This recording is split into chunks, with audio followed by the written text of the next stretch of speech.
Show you solo flawless mythic weekly Kepler mission. Reason being is because I'm aware that Bungie nerfed mythic difficulty on Kepler, so I'm very curious to see what solos are like now on these missions. So I've got two choices, the message or quarantine. I picked the message because it's the final campaign mission. There's a lot of bosses and it makes for a better video, although quarantine is shorter. It's a shorter mission. Message is longer. Here are the mods. Mythic difficulty, multiplicity, chaff, galvanize, scourge 2, metal, power. Player power is capped at -40. This is a -40 delta activity. No matter your power level, you will always be at -40 power. Multiplicity, so when you're solo, you are going to get greater fire team size, skills, combatant difficulty, and adds limitations on revives. In the past, you would do more damage with multiplicity, basically, when you're solo. So it's kind of like a solo operator buff. That's what the mods are. There's no champions in this. So let's keep this intro brief because it is a long mission. I'm just going Ball Charge Titan today. So Fist of Havoc and T-Crash, I used both. I used both supers in this because there's no equipment locked on. Rally Barricade, Seismic Strike, Pulse, Nade, Storm's Keep, Knockout, Fragments of Spackle Resistant, Shock, Focus, Frequency. Pairing that with Exotic Chestplate, Crest of Avalupa, here are the armor mods. There's always a dim link anyways. Weapons wise, I went with a bait and switch Mint Retrograde, a Hill Clip, Auto Rifle with Burn Ambition, and Grand Overture for this, because Grand Overture is incredible at what it does in the game. So I just figured I would use it because some of the bosses are quite tanky, although they're not as tanky as what they used to be fair. Artifact mods that matter: Radiant Shrapnel, Shield Crush, Elemental Coalescence, Energy Acceleration. I've got Pack Tactics on, but there are no unstops, so don't worry about it. Fredlin Proliferation, Fever and Chill, Discount on Scavs, Overload Auto Rifle, Barrier Pulse Rifle, and that's literally all there is to say. On with the run. Okay, so here is that solo flawless mythic weekly Kepler mission, the message, which is the final campaign mission of Edge of Fate. It's the weekly rotator version, of course, though on mythic difficulty, like we said. Automatically capped at -40 delta, etc. So these initial ads, you can skip them. Remember, when you beat the campaign, no matter what difficulty you are on, you will have access to Matter Spark at any time. You don't need to go and grab it from a certain source. You will just have it. There's a lot to be said about that for these missions because it's almost like a secondary health pool when you dip into it. More information on that as we go. I mean, I know a lot of veterans already know about this, but some maybe don't. Right, but I'm just explaining that in these missions, it is in your interest to spam Matter Spark during combat at times. Not all times, but sometimes. Right, skip these initial set of ads. There's no reason or need to kill them. This doesn't have a score accelerator. There's no platinum rewards. It's just completion. You just need to get to the end point. So there's actually a few skips you can do, and you'll see that in the run. Have your Matter Spark ball, follow the route on screen. This will be a bit of a reminder for people on where you go, right? So go all the way to here, shoot this box. There we go, it's shot. Now jump back down, re-enter to Matter Spark, go back through the loading screen pipe thing, go right through it, yeah. Then pop out of your Matter Spark and pick up your cannon. The cannon, shoot the void detonation thing, whatever you call it. Then see what that box done is it opened up that platform to then get the green buff, to get the stabilizing dark matter buff, whatever it's called, and then you can go through. This is the first combatant section. It is paramount that you get a good location up here. You need the high ground, Anakin. You need the high ground. Once you get the high ground, this room ain't hard at all. It's a very easy room. However, if you don't play in the right spot, it could be tough because the Riven chases you. But Rivens can't jump on hills, son. So we get the hill, we get the high ground. Look, Riven can't do nothing to me. Look, he's looking at me. He's like, damn, I've been bamboozled. This guy's playing 4D chess. Nothing he can do to me. And not only that, we're going to now super him. Now, I'm using Fist of Havoc right now. Now, I want you to tell me why I'm running Fists of Havoc right now. Why should I have to always tell you it? I've got Fists of Havoc on now, but I am going to swap at points to T-Crash, then back to Fist. T-Crash, back to Fists. Because well, I'll explain more about this as we go along. We're dealing with the VIPs now. So come back to the high ground, you may as well. There's no point in standing down below, especially on this build. We're doing a bait and switch rotation on that Minotaur there, then we'll do it on the next one. And I want to build up some missiles for Grand Overture. I've got 7 loaded, let's load up a few more, right? So we're pre-prepping in advance for a boss fight that's coming up very shortly. Again, I'll give commentary on the routing, and I'll explain the difference between T-Crash and Fist in this run as we go along, not right now. Get rid of this Cyclops. Look, we can stand on the digital box. He's not a threat. And then we can just use Mint to take care of all the Hydras because it bypasses their shields because of barrier pull, so you can melt them quickly. You do still get hit quite hard in this, remember, so it's not all bells and whistles. It's not completely 3, but it's 3. It's more 3 now than what it was. Definitely more 3, right? For context, all solo mythics on this mission would be an hour plus to complete. On mythic difficulty, it was about an hour. Now, it's probably 30 minutes to 40 minutes tops. No more than 40 minutes if you know what you're doing. Now, get the green buff, the dark matter, jump up top, shoot the box, there you go, and then you're going to get the buff again, the dark matter buff that is. Remember your timed on that 30 seconds. Then you're going to shoot this device 3 times. 3 times, pick up your cannon, shoot the origin location that you need to shoot. Then you go through the portal, use Matter Spark, shoot the box. Look, this is a good reminder for you on how this puzzle works. Shoot that puzzle thing again. Then shoot the puzzle origin location you meant to shoot. Go through the portal. Activate Matter Spark for amplified free. So you get speed booster. Boom. Puzzle's done. We're going to swap now off Fists of Havoc to T-Crash because I don't really need Fists of Havoc in this one. It's T-Crash that I'm concerned with because it's more DPS that we need. This encounter, the first boss, demands more. It doesn't demand it, but it's more reliant on DPS because the combatant section's quite easy. There's not a lot of VIP targets. And when we talk VIP targets, we mean these fellas here. The Gravity Banes, the Hydras, the yellow bars. If there's any yellow bars, there's not many yellow bars in this. So I want you to really think about this. If there's a lot of VIPs to deal with, is it better to run Thunder Crash or is it better to run Fists of Havoc? You should know the answer. Tell me the answers. If you say T-Crash, I'm disappointed in you. If there's not a lot of VIPs, but there's a big old boss to DPS, what is better, Fists of Havoc or T-Crash? Obviously T-Crash is, right? So do you see now the difference? It's VIP. Do you understand what a VIP is? It's an orange bar, a yellow bar. They offer you a lot of combatant challenge, especially later on in the fights. Not this fight, 2 or 3 fights later on.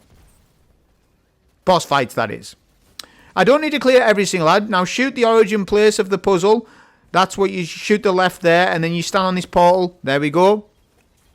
Clear most ads, especially the snipers. Now pick up the cranium, and we're going to get the green Matter Spark buff again. It's back 2. It's not front 2, it's the back 2 particular. Okay? So we do that. Watch the ads if you have left some of them up. We can destroy them with cranium if we want as well. You can do that, look. And you can actually farm super up like that. So we could optimize this a little further and rush for the relic to then kill all the ads with the relic. You could do that, right? But it's no big deal. Make sure all snipers and ranged ads are killed. If there's any ads on the floor, that's fine. They can't reach us for DPS. That's okay. He's DPS. Get a barricade round about here so that the boss doesn't stomp us, but he's interested. Fire all 20 missiles with Grand Overture and then start doing more Grand Overture missiles. At this point, we have options.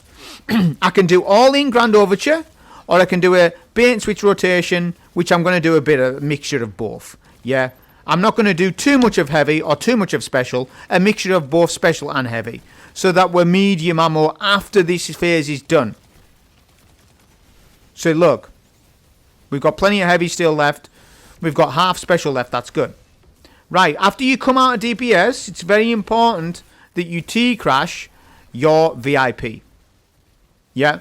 Now you're wondering, why didn't I T-crash the boss? Well, it's more important to T-crash the VIP than it is to T-crash the boss, because we've already factored in the amount of damage we're going to do with Grand Overture and bait and switch. I didn't need T-crash on phase 1, but I do need it on phase 2. Now I'm getting pushed hard here. To be fair, I am. But we're using the secondary health pool of Matter Spark. You have 2 health bars. Basically, I'm trying to make you understand how OP Matter Spark is. As soon as you activate it, which can be activated any time, there's only a 1 second cooldown time on it. Right, if you exit and stuff. But you're going to get amplified. Odds are less aggravated on your position. And you're going to get speed booster. And you're going to get that secondary health pool. You're going to dip into it. See? Now, if there's any Banes, try and prioritize them. So there's a shrouded harpy. All harpies should be probably killed on this phase. I'm getting weak, I know. That's alright. We've got a barricade to pop. I do get a little bit weaker there, though, than anticipated. So that's it. If that happens, boom. Whip out that damn Matter Spark ball. Yeah, whip it out. You've always got an emergency plan. Yeah, always with these missions because of how Matter Spark works. So we're just taking the remainder of the ads. Now, I am thinking about ammo. I've got enough heavy, but not enough special. There's special somewhere on the floor. And I'm going to find it after I kill all the harpies and ranged targets and snipers. Because we're doing a bit of special for the end. Because we plan on intending to just outright kill him. Because the Riven will chase you on phase 2 if you're not quick enough. I recommend that you just do it quickly with your DPS rather than having to contend with a Riven. But you could T-crash the Riven alternatively. But why do that when you can ignore him entirely by just killing the boss? And I'll show you. Right, we've got enough special now. Cannons in mid. Same thing, the puzzle, but we're looking for the origin location of those satellites. Yeah, so now it's right. The satellite's right side. Shoot that. Then you go to your teleporter. That then gets you the cranium. Yeah, and then we're going to pick up the... if there's a harpy in mid, I'll just quickly kill him. Any stragglers, melt them with the cranium because you got 100 ammo. You do lose the cranium, though, after second relic. After second box is destroyed. So it's top left, top right. Top left, top right for phase 2. We're making sure I've got a pulse nade, a super, 20 missiles prepped, and weapons reloaded, and a barricade. It sounds like a lot, but it's not really, is it? It's not a lot that. It's just pre-prepping for damage phase. Same thing, come here. Yeah. And then we're going to pulse grenade, 20 missiles fired. Then we'll do a bit more Grand Overture, and then we'll do bait and switch rotation. Do a little bit of bait and switch, and we'll get the boss weak enough to T-crash him. Riven's going to be coming to me close. Yeah, there he goes, he comes. I'm full HP, though. I'm full HP still. The boss is one shot. Not dangerous, is it? I'm 2 seconds away from danger with that. But, because we're 2 seconds in advance of danger, danger never happened, did it? That's another thing I see a lot. It's on runs this season. I've seen a lot where you nearly died at 21 minutes and 20 seconds. You nearly died a few times in this run. And I'm like, have you got nerve trouble? Why are you worrying about if I nearly died in a run? I should be worrying about that. And why am I not worrying and you are? That tells me a lot about you. Because what you're really saying to me is, wow, you nearly died in that pit. That means I definitely will die. That's what you're secretly saying to me, isn't it? Because I'm not worrying about... Any time my shields break, I'm not worried. Why are you worried about it? You're not the one playing it. You're going to emulate this run, but you worry. You're like, oh, damn, he nearly died there. That means I can't do this run, and that's just false. Everything's planned. Shield breaks, pop a barricade. Shield breaks, pop Matter Spark. amplified free buff. Positioning. There's not a lot to it, man. The puzzles are harder than anything else. Kill those. You need to kill those targets to open up this bit. You actually do need to kill those targets. You can't skip them. Shoot that device, then activate this section here, whatever you would call it, this fallen device. Get a blinding on here if you can with either Matter Spark or your melee. Get the green spark, Matter Spark, whatever it's called, right? Throw the buff. This is building the bridge. You're building the bridge section for the pipe. Activate Matter Spark as soon as, so you don't have to deal with that captain. He's a skip. He's a skipper, right? Now you go through the pipe section and you're over that build, that bridge you just built. You're going over it. Make sure you do it within time though. You are timed on that phase. Okay, this section, you can't skip these ads either. So what you're going to do is come over here. Right, this is the perfect place to damage straight away. Because you're dealing with the Corsairs. Number one priority is Corsairs. Second priority after that is the Brig. The third priority and last is the Stragglers and the Servitors. While Servitors can be annoying, they're not that threatening right now, but the Corsairs can be. We need to get rid of a Corsair. If you didn't know with the AI of a Corsair, which by the way, this is the first time you've heard anyone mention about Corsair AI, I can guarantee you it. If you stand under them, they do their solar move. In order to not contend with their solar move, don't go underneath their legs. It's simple, it's straightforward. Don't contend with a Corsair up close. Only deal with him at that medium range distance unless you're on a melee CQC build where you can one-shot him with Consecration or whatever it might be, right? Like Bulk Charge Titan's strong as hell, but it's not going to immediately one-cycle a Corsair. So you kill him from a distance. You watch your family from a distance. That's what you do. You watch your family eat dinner. Okay. Activate the ball spark. Charge up that generator. And then the next piece is a puzzle. We're going to shoot that void panel soon as. And wait. Wait a few seconds. There we go. Boom. Go into the portal. Step on this disc here. It's a sort of like a Roman elevator. Then go in your Matter Spark ball. Shoot that device there. Get green Matter Spark. Green stabilizing dark matter, whatever it's called. And then throw your Matter Spark at that pipe. Pick up the cannon. Shoot the satellite. Then you go through a portal. This is reminding you of all this puzzle. This is the last major puzzle, by the way. Technically, this is the... Well... Yeah, it kind of is the last major one. And then we're just going to jump on this elevator. You could wipe here and you could lose Solar Flawless. Not that Solar Flawless matters. Not right now, at least. But those lasers can kill you, so you've got to be careful. Activate the portal just before the lasers reach the elevator. Then we're going to get this cannon, shoot satellite, go through portal. Then you're going to activate another fallen device. And that is that major puzzle part done. Which, to be honest, if you haven't done this puzzle in 3-4 weeks, that's going to give you a lot of pain. Because you're going to forget what you've done. Or how the puzzle was done. Pop a barricade. Swap to Fist of Havoc now. I'm swapping to Fist of Havoc. Because if we analyse this boss fight, the main issue with this boss fight is the VIPs. How many VIPs are there? Count them up. 2 Servitors. 4 Corsairs at the back, 2 Corsairs in the middle, and 2 Captains, 1 Strand, 1 Stasis. That's a lot of combatant difficulty. I'm not saying that they are difficult, I'm saying that there's combatant difficulty there. So whenever you're faced with that sort of room, you run an and clear super, not DPS super. That is if your weapons cover DPS, which they do. I've got all the total damage in the world. Grand Overture is one of the best weapons in the game for total damage. So I've got enough total damage in my kit. I'm trying to explain to you I don't need T-Crash at all for the boss. So we go for an optimized version of just doing VIP clear.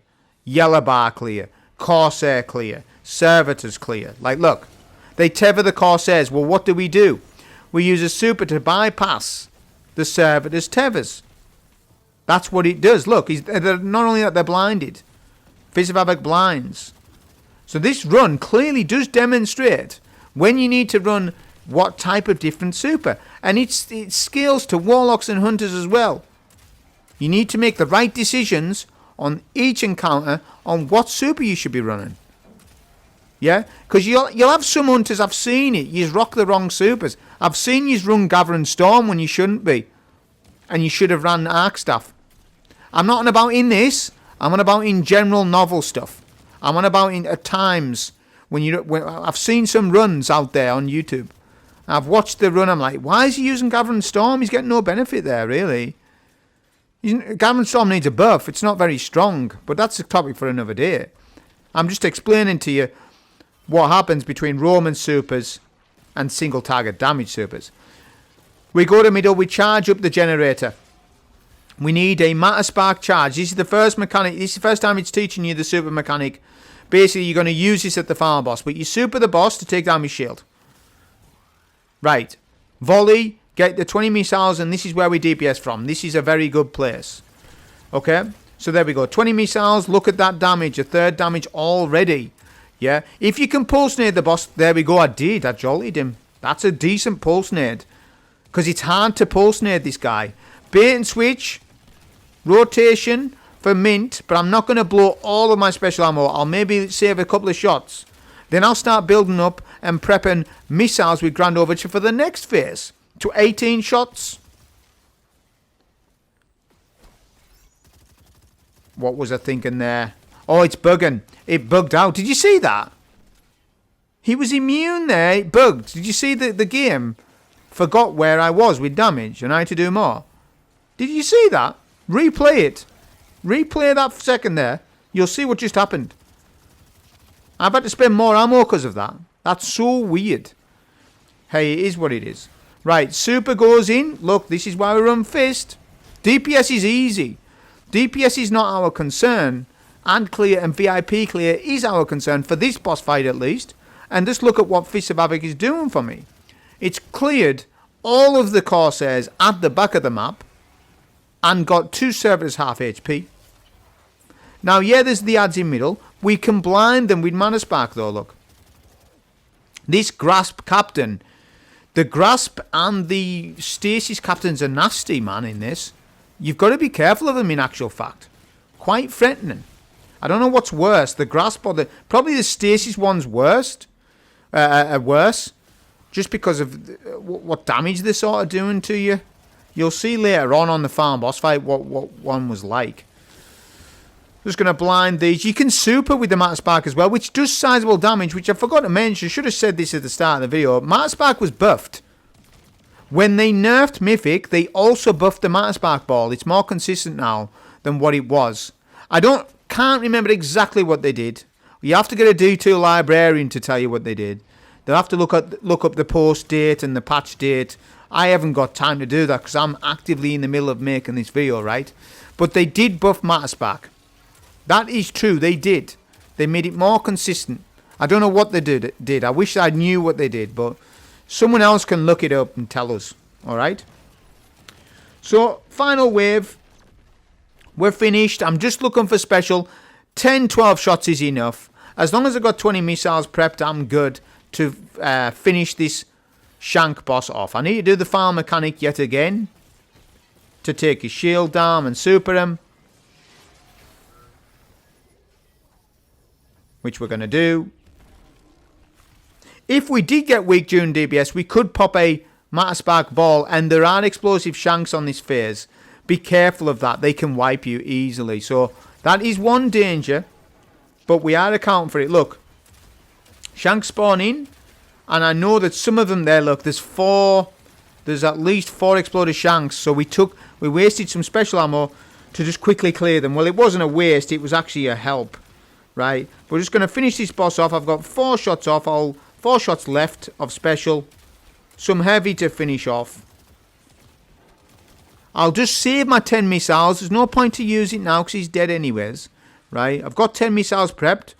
So that's the thing with Grand Overture. You can do a lot of prep in advance, right? And that's the second boss dealt with. So that's 2 bosses down. 22, 23 minutes in. So far, not bad, right? Not too long of a mission. It does... What my issue was with this Kepler mission, while we're doing traversal here, make sure you don't fall off map, of course, but it doesn't matter if you don't. Revives don't matter until you get to the final boss, by the way. You get one revive, and if you die, you respawn from that checkpoint. That's how that works. But with this mission, the Kepler final mission, the message, I was very disappointed with the final boss. Now, there's going to be lore nerds out there that are going to disagree with it, but I was hoping for some new enemy type of a final boss and a unique design. This fallen boss isn't really unique design, although he does shackle you every 5 seconds, and that's quite unique. But other than that, he is just a fallen strand type boss. You know, I don't know. I know that we're sort of working with the 9. I don't know the situation with it. But I was expecting to anticipate a massive 9 boss. Like in the Prophecy Wasteland area where there's a massive head. I was expecting something like that. And you fight against them. And it's amazing. And that just didn't happen for me. It didn't happen for us. So I was disappointed with this as a final boss in a legendary campaign. I think we can all agree it was slightly disappointing. I think it was. I mean, if you don't think it was, tell me why you don't think it was. I think it's just fallen enemies, you know. I was expecting some big scenario with this. It doesn't matter lore-wise. I don't care about lore. All I care about is boss design. Was there a new boss? Yes or no? If it's a no, well then it's a loss. It's a slight loss. I like the arena, but it's all based around you using the Mana Spark. It really is. Okay, so this fight also is too slightly long in my opinion, because the boss fight hasn't even started yet. It's probably one encounter too long, this mission. I think this whole bit right now, what we're doing, shouldn't be in the mission. It's extending the mission for no reason. So you see the boss, he's in that ship, right? You've got to go past him to go into another facility to shoot some more generators to come back to the boss arena to fight him. This whole scenario here really takes the flow out of this mission. It's extending it by 10 minutes for no reason, other than that they want you to do this bit. So I like that this mission's got 3 bosses. I just don't like this bit, because it's extending the mission too long. I hope you understand what I'm trying to get across to you with this. Alright, so we've got 2 Corsairs. Both were Banes. We went to the back of the map, right, so that the dregs wouldn't bother me whilst I deal with the Corsairs from the back of the map. Well, that worked out good. Just that difference of positioning can make an encounter significantly a lot easier. Rather than barricading at the back of the map, getting naded and dregs hitting you over and over, go past them and just deal with single target damage on the Corsairs. Now there's chance of fall off here, so I'm playing careful I don't fall off, because I hope you understand, if I fall off the map now, I'm going to have to go to orbit and redo this. I'm not posting it if I'm dead. I'm not posting it if I die in a run. So yeah, I'm literally taking my time because of that reason. Because I'll have wasted 30 minutes if I fall off map. Because, like I say, I just won't post it. That if it's not flawless. Just because people are people. Right? Even though it really doesn't make any difference to me, it does to other people. So you've got to remember that. Okay, so I'm going to use a super in this room. I think we get some bad luck. Let's just see how that goes. Fist blinds, nice. We're doing some decent damage so far. That's the bad luck. He's being shoulder charged in the air. What's he doing? I use the back end of my fist on those shanks, but they're not dead. That's unfortunate. I turn into a ball here, which we can at any point. Let's start getting rid of some of these. As I'm getting hit harder than I was expecting right there. So mainly because I think there's a Corsair up. There's a lot of ads at the back. That's okay though. We can start taking them with our weapons and what have you. Another Corsair in middle as well. Pulsate on those. Turn into a ball. Get rid of this slow and shank. Getting hit hard. Those fallen the stasis version hit very hard. I think they're the most threatening enemy type in this mission. Because look at the chunk they're doing to me there, right? They're chunking me, right?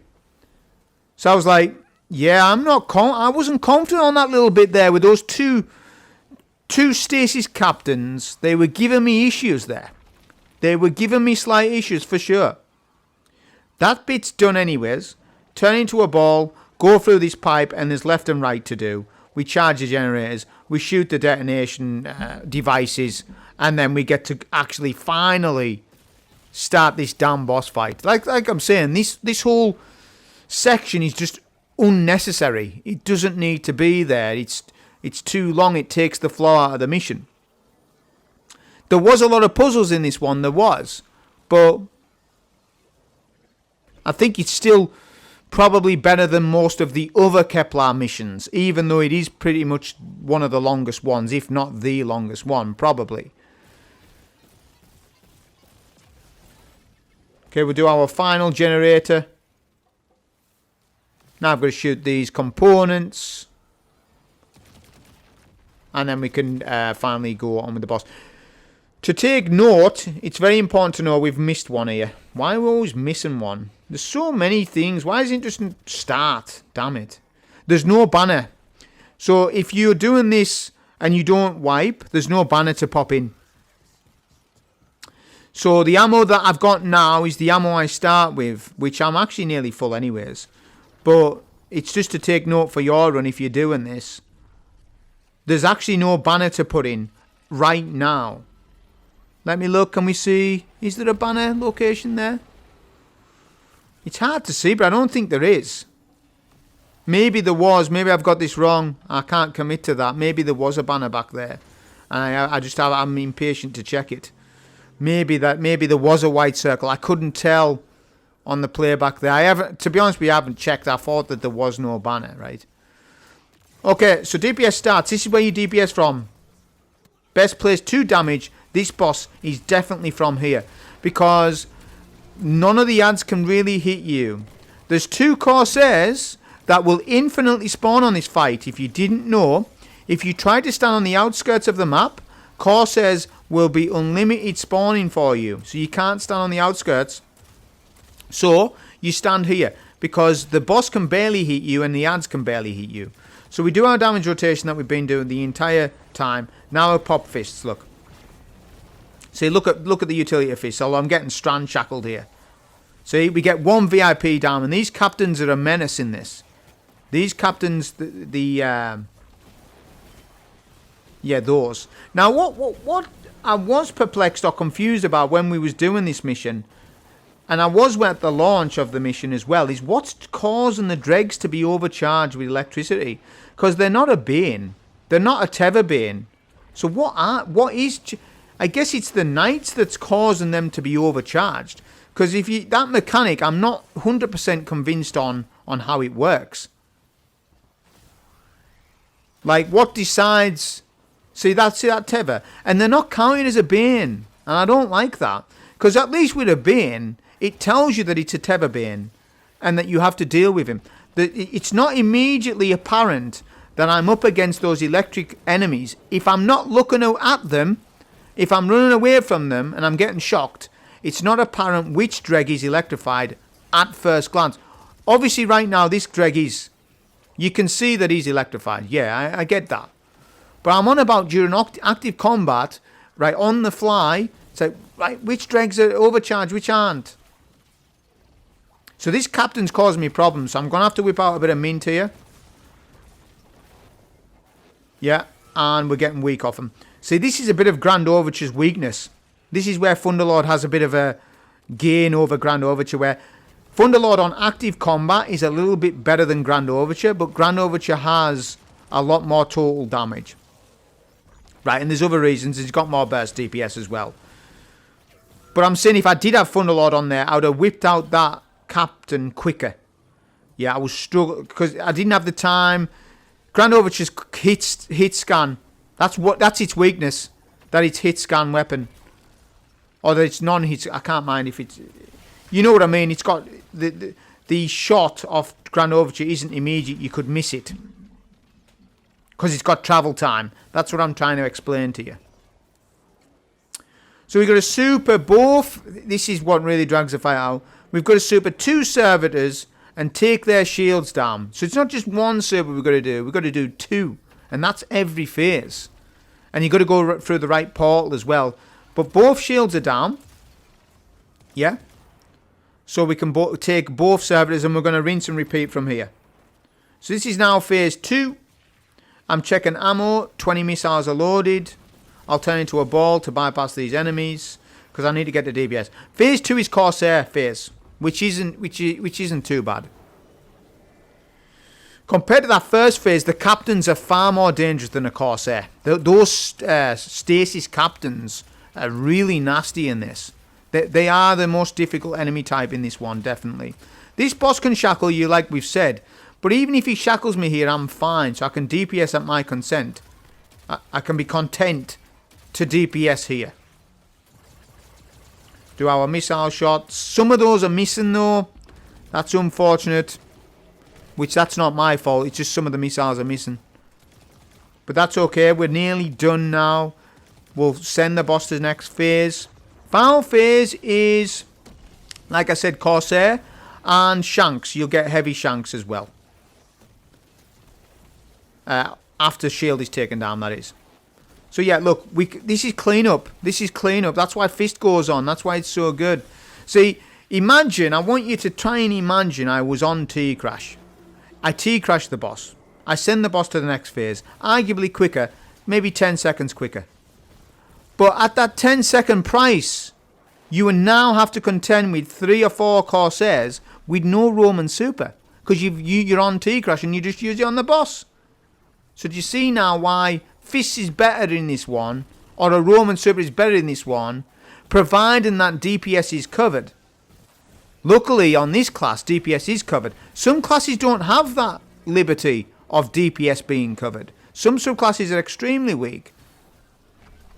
And you might need to use a 1-bang super to make up for the lack of damage that you may have. So it all depends. There's not one single answer to anything other than everything's relative and depends on what you're running, isn't it? So we took out the 2 shields rather quickly that time. I guess because I was annoyed having to take them. I just wanted to quickly do it. So now we're on final phase. There's the heavy Shanks. Now we don't need to kill the heavy Shanks, so it's final phase. So I'm going to turn into a ball and try to bypass, although he's blocking my way, you can see it. And there's a tethered ad there. Look, so what's that tethering mechanic? There's no captains up. So is it linked to the VIPs? I don't really understand that tether mechanic at all. Which ad is decided to be tethered? And when you kill him, why is there another one that's tethered? It doesn't really make sense. It just seems RNG, that one. I don't know. I don't understand it. But it doesn't matter because, look, I'm doing DPS. Final boss. Finished. Oh, we need to reload. And we can, like I say, easily DPS him from here. Do our missiles. Finish it up. Now, you look at the rewards and you tell me if it's worth doing.